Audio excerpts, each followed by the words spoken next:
Bonjour, je m'appelle Isabelle. Aujourd'hui, nous allons préparer ensemble un banana bread à base de bananes de Guadeloupe et de Martinique. Vous le savez peut-être déjà, mais le banana bread est une recette qui nous vient des États-Unis. Pour moi, c'est le goûter idéal pour les petits. Alors, tout d'abord, avant toute chose, on va allumer le four et le laisser chauffer pendant qu'on préparera la pâte. Thermostat 5-6, c'est-à-dire 165 degrés environ. Donc laissez-moi vous présenter les ingrédients dont nous aurons besoin pour réaliser ce gâteau.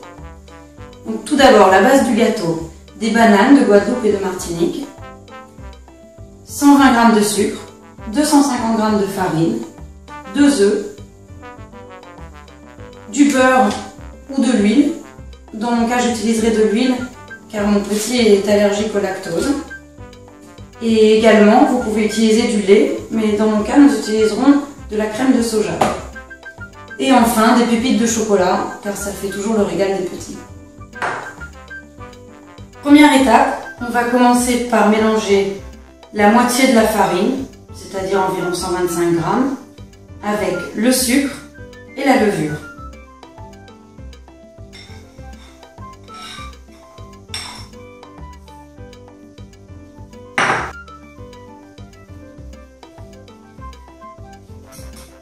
Voilà, comme ceci. On va prendre 2 bananes bien mûres qu'on va écraser sur cette mixture.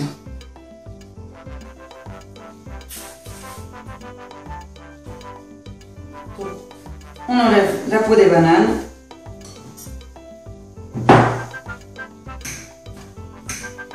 On va venir les couper en rondelles pour que ce soit plus simple à incorporer à la pâte.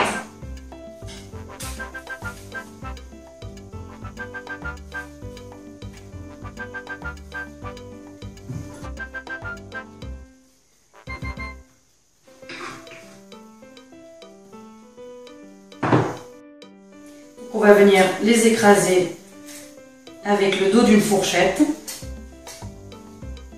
Quand tout est à peu près mélangé, une fois qu'on a bien écrasé les bananes avec la farine et le sucre, on va rajouter 2 œufs et de l'huile dans mon cas ou du beurre fondu.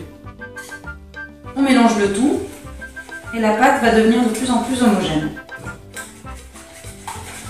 Donc une fois tous les ingrédients mixés, il ne nous restait plus qu'à rajouter le reste de farine, l'autre moitié, et on continue à bien mélanger pour que la pâte reste bien homogène. Donc enfin,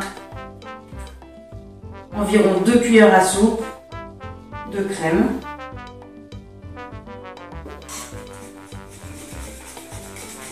Donc voilà, c'est très simple, la pâte est finie. Maintenant, pour varier un petit peu les plaisirs, et parce que mes enfants adorent ça, je vais rajouter des pépites de chocolat. Et c'est une recette facile et sympa parce qu'on va pouvoir mettre du pralin, du zeste de citron, des noisettes, des noix. Voilà, vous pourrez changer et l'ajouter à cette base.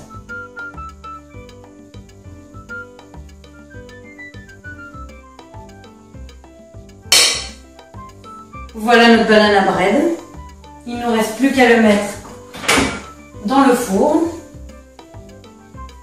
Donc vous le mettez à mi-hauteur. Environ 50 minutes, mais on va venir vérifier. Et moi je vais en profiter pour aller réveiller mes petits de la sieste. Et bah ça a l'air parfait.